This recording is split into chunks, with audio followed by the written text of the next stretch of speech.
உங்களை நாங்கள் ஒரு தானியலாக பார்க்கிறோம். கர்த்தரின் ஆண்டவரை நோக்கி, நான் உம்முடைய சத்துருக்களை உமக்கு பாதப்படியாக்கி போடும் வரைக்கும் நீர் என்னுடைய வலது பாரசத்தில் உட்காரும் என்றார். தமிழ்நாட்டின் முதல்வரை சத்துருக்கள் நடுவிலே ஆளுகை செய்ய வைப்பார். இந்தியாவிலே சத்துருக்களின் நடுவிலே நீங்கள் ஆளுகை செய்வீர்கள். வாலிபர் எழுப்புதல் தமிழ்நாட்டிலிருந்து ஆரம்பமாகிவிட்டது.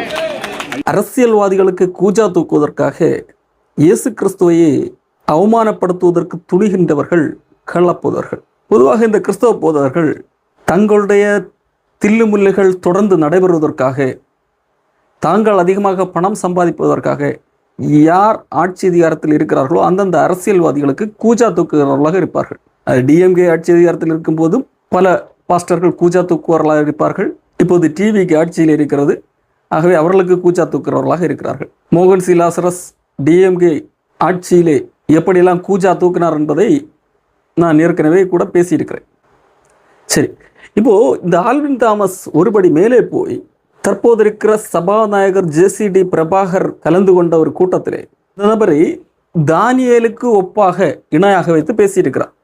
அத்தோடு நிறுத்தவில்லை, அவர்களுடைய தலைவர் விஜயை இயேசு கிறிஸ்துவுக்கு இணையாக வைத்து பேசியிருக்கிறார் இந்த ஆல்வின் தாமஸ். இந்த ஜேசிடி பிரபாகர் திமுகவில் இருந்து அதன் பிறகு எம்ஜிஆர் கட்சி ஆரம்பித்த போது அதிமுகவில் இணைந்து இத்தேர்தலுக்கு சில மாதங்களுக்கு முன்பதாக டிவிகேயில் இணைந்து இப்போது ஜெயித்து சபாநாயகராக இருக்கிறார்.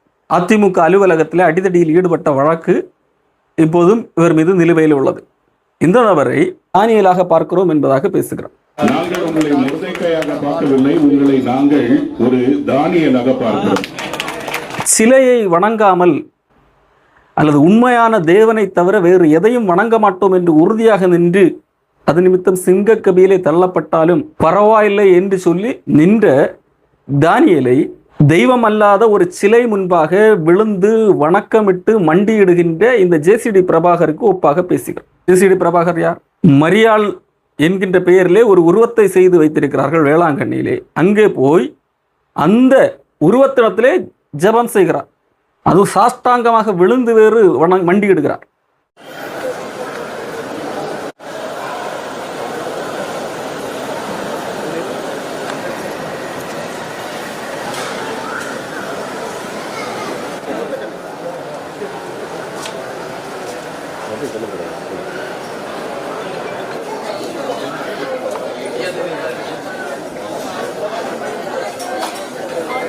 அப்படிப்பட்ட நபரை ஒரே தேவனை வணங்கக்கூடிய தானியேலோடு ஒப்பிட்டு பேசுகிறோம். உங்களை நாங்கள் ஒரு தானியேலாக பார்க்கிறோம். என்ன கொடுமை பாருங்கள். இயேசு கிறிஸ்துவின் தாய் தன்னிடத்திலே வந்த நபர்களை பார்த்து சொன்னார், அவர் இயேசு கிறிஸ்து என்ன சொல்லுகிறாரோ அதன்படி செய்யுங்கள். எங்கிட்ட வருவதனால் என்ன பிரயோஜனமும் இல்லை, நான் சாதாரண ஒரு மனுஷி. அவர் என்ன சொல்லுகிறாரோ அதன்படி செய்யுங்கள் என்று சொன்னார் மரி. ஆனால் அந்த மரியாளை இன்றைக்கு கடவுளுக்கு இணையாக வணங்குகிறவர்கள் இருக்கிறார்கள். மரியாள் என்கின்ற பெயரிலே ஒரு உருவத்தை செய்து வைத்து அந்த உருவத்தை வணங்குகிறவர்கள் இருக்கிறார்கள். அந்த உருவத்தை வணங்குகிற லிஸ்டிலே உள்ளவர் தான் இந்த ஜேசிடி பிரபாகர். இந்த நபரை பார்த்து ஆல்வின் தாமஸ் புகழ்கிறார், இவர் தானியேலுக்கு ஒப்பானவர் என்று சொல்லி. எவ்வளவு துணிச்சல் பாருங்கள். ஏன் சட்டசபையிலே வசனத்தை கூறிவிட்டாராம். ஆராய்ந்து முடியாத காரியங்களை செய்கிறவர் என்கின்ற அந்த வசனத்தை கூறிவிட்டதனால் இவர் தானியேல் என்கிற அடிப்படையிலே பேசுகிறார். இந்த சட்டசபையின் துவக்கத்திலே வசனத்தோடு துவக்கியிருக்கிறீர்கள். இது எங்களுக்கு கிடைத்த மாபெரும் வெற்றி. வசனத்தை சாத்தானும் பேசுவான். இயேசு கிறிஸ்துவிடத்திலே சாத்தான் வந்து வசனம் பேசுகிறான். வசனத்தை யார் பேசினாலும் அவர்கள் கிறிஸ்தவர்கள் ஆகிவிட மாட்டார்கள். ஆண்டவருடைய வசனத்தை அவர் கூறியதின் படியே விசுவாசிக்கிறவர்கள், அதை காத்து நடக்கிறவர்களை தேவனுக்கு மகிமையை கொண்டு வருவார்கள். இப்படிப்பட்டவர்கள் அரசியல்வாதி, இப்படிப்பட்ட ஊழல் செய்கிற அரசியல்வாதிகள், குதிரை பேரம் நடத்தி அதற்கு வக்காலத்து வாங்குகிற இந்த அரசியல்வாதிகள், இவர்கள் தேவனுடைய வசனத்தை பேசுவதனால் தேவனுக்கு இழுக்குதான். இயேசு கிறிஸ்துடைய பெயரை அல்லது கடவுளுடைய வார்த்தையை பயன்படுத்தி கொண்டு தவறான வழிகளில் பயணிக்கும் போது யாருக்கு அவமானம்? இயேசு கிறிஸ்துவுக்கு அவமானம். ஆனால் அப்படிப்பட்ட நபரை இவர்கள் தானியேலுக்கு ஒப்பாக புகழுகிறார். அதோடு நிறுத்துகிறாரா? இல்லை. சங்கீதம் 110 தாவீது தீர்க்க தரிசனமாக இயேசு கிறிஸ்துவை குறித்து பாடல் எழுதி வைத்திருக்கிறார். கர்த்தர் என் ஆண்டவரை நோக்கி, நான் உமது சத்துருக்களை உமக்கு பாதபடியாக்கி போடும் வரைக்கும் நீர் என்னுடைய வலது பரிசத்திலே உட்காரும் என்பதாக இயேசு கிறிஸ்துவை குறித்து தீர்க்க தரிசனமாக எழுதப்பட்ட பாடல். இப்படி இயேசு கிறிஸ்துவை குறித்து சொல்லப்பட்ட நீர் என்னுடைய வலது பாரத்தில் உட்காரும், உமது சத்துருக்கள் நடுவில் ஆளுகை செய்யும் என்று எழுதப்பட்ட அந்த வசனத்தை யாருக்கு எடுத்து ஒப்புமைப்படுத்துகிறார்? இந்த ஜேசிடி பிரபாகர் சார்ந்துள்ள அந்த கட்சிக்கும் அதனுடைய தலைவர் விஜய்க்கும் எடுத்து ஒப்புமைப்படுத்துகிறார். ஒரே ஒரு வசனத்தை நான் உங்களுக்கு சொல்லி நான் வாழ்த்தி ஆசீர்வதிக்க விரும்புகிறேன். சங்கீதம் 110:1-2. கர்த்தரின் ஆண்டவரை நோக்கி, நான் உம்முடைய சத்துருக்களை உமக்கு பாதப்படியாக்கி போடும் வரைக்கும் நீர் என்னுடைய வலது பாரசத்தில் உட்காரும் என்றார். கர்த்தர் சீயோனிலிருந்து உமது வல்லமையின் செங்கோலை அனுப்புவார், நீர் உம்முடைய சத்துருக்களின் நடுவே ஆளுகை செய்யும். தமிழ்நாட்டின் முதல்வரை சத்துருக்கள் நடுவிலே ஆளுகை செய்ய வைப்பார். இந்தியாவிலே சத்துருக்களின் நடுவிலே நீங்கள் ஆளுகை செய்வீர்கள்.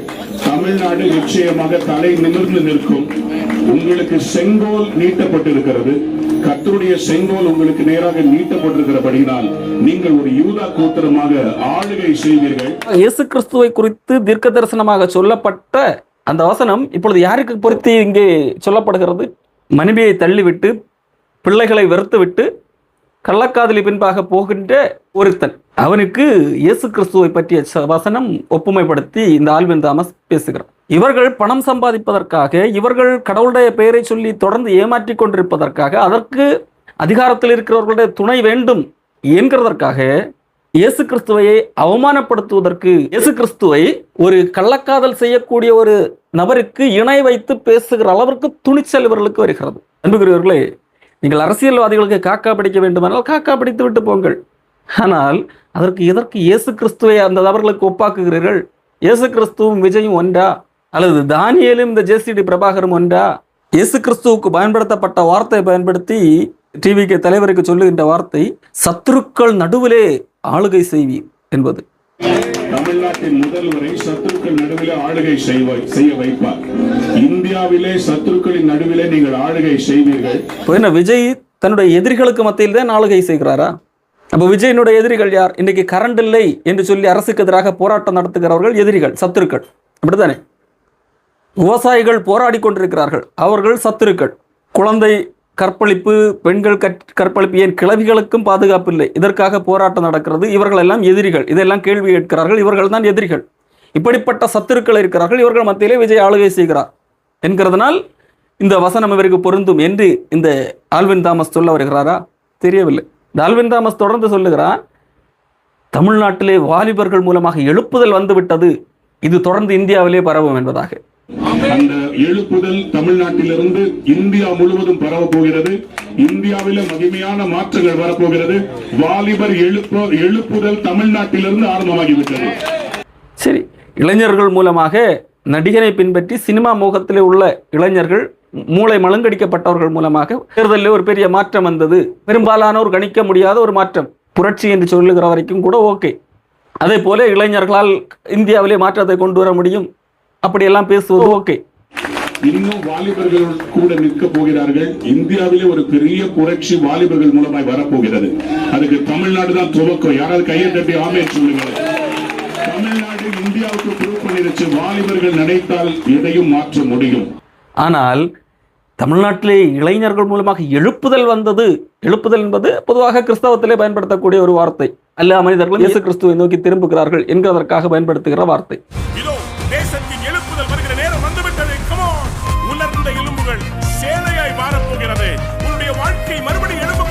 அந்த வார்த்தையை பயன்படுத்தி தமிழ்நாட்டிலே இளைஞர்கள் மூலமாக எழுப்புதல் வந்தது, அது இந்தியாவிலும் எழுப்புதல் தொடரும் என்கிறது போல பேசியிருப்பது கிறுக்குத்தனம். அந்த எழுப்புதல் தமிழ்நாட்டிலிருந்து இந்தியா முழுவதும் பரவ போகிறது. இந்தியாவில மகிமையான மாற்றங்கள் வரப்போகிறது. வாலிபர் எழுப்புதல் தமிழ்நாட்டிலிருந்து ஆரம்பமாகிவிட்டது. இன்றைக்கு உலகமே தமிழ்நாட்டை பார்த்து சிரிக்கிறது. இதுதான் எழுப்புதலா? பொதுவாக இந்தியாவிலே வட மாநிலங்களிலே உள்ள நிகழ்வுகளை பார்த்து மக்கள் வெளியில் உள்ளவர்கள் சிரிப்பார்கள். இந்த அளவுக்கு புத்தி கட்டத்தனமாக இருக்கிறார்களே என்கிற அடிப்படையிலே சிரிப்பார்கள். இன்றைக்கு அதை காட்டிலும் தமிழ்நாட்டு மக்களை பார்த்து சிரிக்கிற நிலைமைக்கு தான் நடந்திருக்கிறது. இது எழுப்புதலா?